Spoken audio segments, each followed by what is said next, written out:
Hello বন্ধুরা, কেমন আছো? আশা করি ভালো আছো। আমিও খুব ভালো আছি। আজকে চলে এসেছি একটা চিকেনের রেসিপি নিয়ে।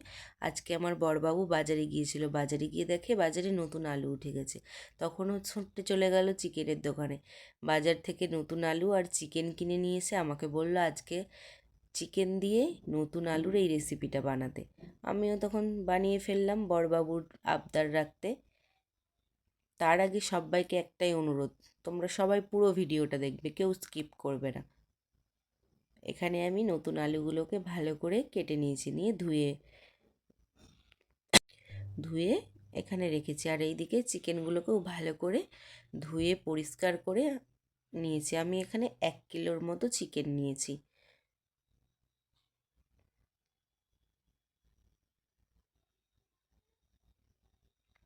আর ওইদিকে আমি কড়াইটা গরম বসিয়ে দিয়েছি। কড়াইটা কিছুক্ষণ গরম করতে দেব। ভালো করে কড়াইটা গরম হলে ওর মধ্যে আমি দিয়ে দিলাম সাদা তেল। তেলটাও কিছুক্ষণ গরম হতে দিলাম, দিয়ে একটু হালকা করে নাড়াচাড়া করে নিলাম। তারপর আমি তেলের মধ্যে একটা একটা করে সব আলু দিয়ে দিলাম।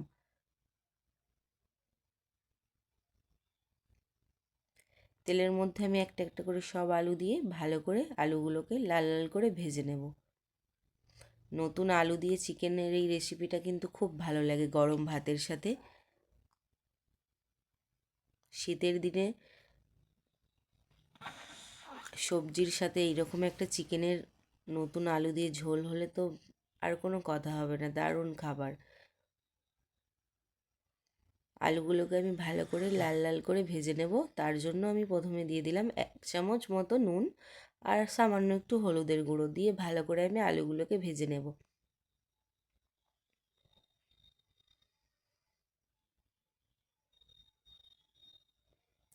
আলুগুলোকে ভালো করে লাল লাল করে আমি ভেজে নেব। আলুগুলো আমার ভাজা হয়ে গিয়েছে। এবার আমি আলুগুলোকে তুলে নেব। এবার আমি ওই আলু ভাজার তেলের মধ্যে দিয়ে দেব গোটা গরম মশলা, তেজপাতা, শুকনো লঙ্কা দিয়ে ভালো করে ওগুলোকে একটু ভেজে নেব। ওগুলো ভাজা ভাজা হয়ে এসেছে। এবার আমি ওর মধ্যে দিয়ে দেব পেঁয়াজ কুচি। পেঁয়াজ কুচিটা দিয়ে ভালো করে নাড়াচাড়া করে নেব। 2 থেকে 3 মিনিটের মতো আমি পেঁয়াজগুলোকে ভালো করে লাল লাল করে ভেজে নিয়েছি।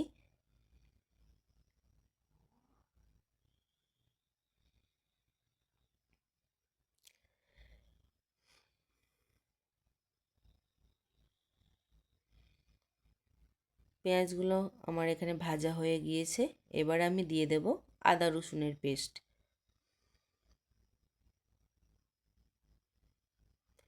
এদিকে আমি মিক্সির মধ্যে আদা রসুনটাকে ভালো করে পেস্ট করে নিয়েছিলাম। এবার আমি দিয়ে দেব পেঁয়াজের মধ্যে এই আদা রসুনের পেস্টটা।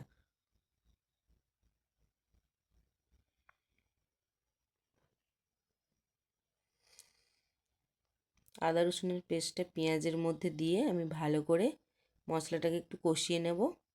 আদা রসুনটা যেন ভালো করে ভাজা হয়, না হলে কাঁচা গন্ধ আসবে একটা।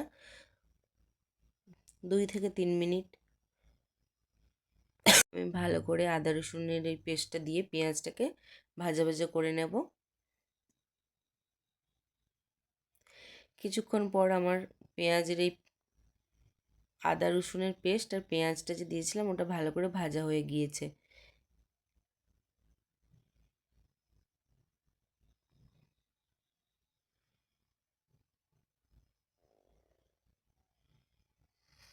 আবার একটু ভালো করে নাড়াচাড়া করে নিলাম। পর ওর মধ্যে দিয়ে দেব আমি একটা বড় গোটা সাইজের টমেটো। টমেটোটা দিয়ে ভালো করে একটু নাড়াচাড়া করে নিলাম। দিয়ে ওতে 1 চামচ মতো নুন দিয়ে দেব, কারণ টমেটোর মধ্যে নুনটা দিয়ে দিলে তাড়াতাড়ি টমেটোটা সেদ্ধ হয়ে যাবে।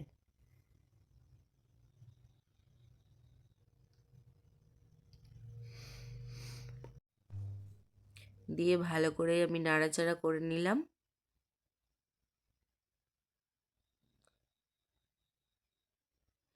এবার আমি দিয়ে দেব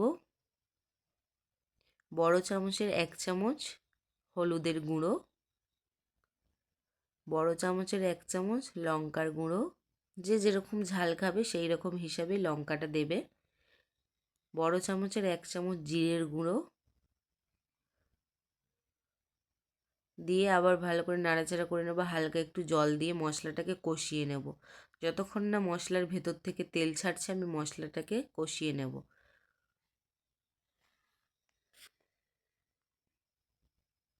3-4 মিনিটের মতো আমি মশলাটাকে কষিয়ে নেব। হালকা একটু জল দিয়ে দেবো, দিয়ে আমি মশলাটাকে ভালো করে কষিয়ে নেব। এদিকে দেখো মশলা থেকে আমার তেল ছাড়তে শুরু করে দিয়েছে। এবার আমি ওর মধ্যে দিয়ে দেবো একটা একটা করে সব চিকেনগুলো।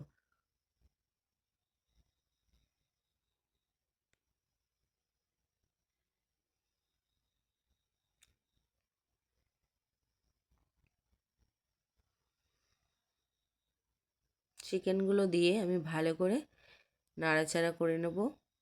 এবার আমি ঢাকা দিয়ে দিয়ে চিকেনটাকে কষাবো 5-7 মিনিটের মতো। একবার করে ঢাকা দিচ্ছিলাম আর চিকেনটাকে নাড়াচাড়া করছিলাম যাতে কড়ার মধ্যে না বসে যায়। তো এইভাবে যতক্ষণ না মশলা থেকে কিংবা চিকেনের থেকে তেল ছাড়ছে আমি কষিয়ে নেব চিকেনগুলোকে ভালো করে।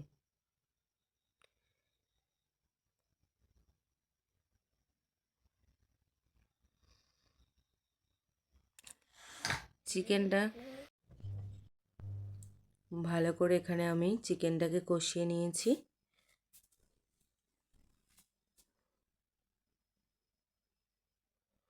এইভাবে একবার বাড়িতে সবাই ট্রাই করবে, ভালো লাগবে। নতুন আলু দিয়ে এই চিকেনের রেসিপিটা। এবার আমি চিকেনের মধ্যে আগে থেকে ভেজে রেখেছিলাম যে আলুগুলো, ওইগুলো দিয়ে দেব। আলুগুলো দিয়ে আমি একটু নাড়াচাড়া করে নেব।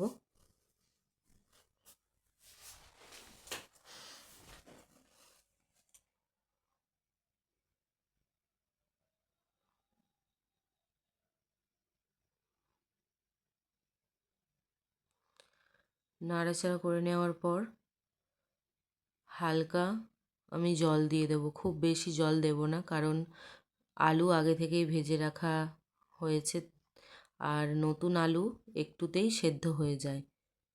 আর চিকেনটাও আমি খুব ভালো করে কষিয়ে নিয়েছি, তাই হালকা জল দিয়ে এই একটু গরম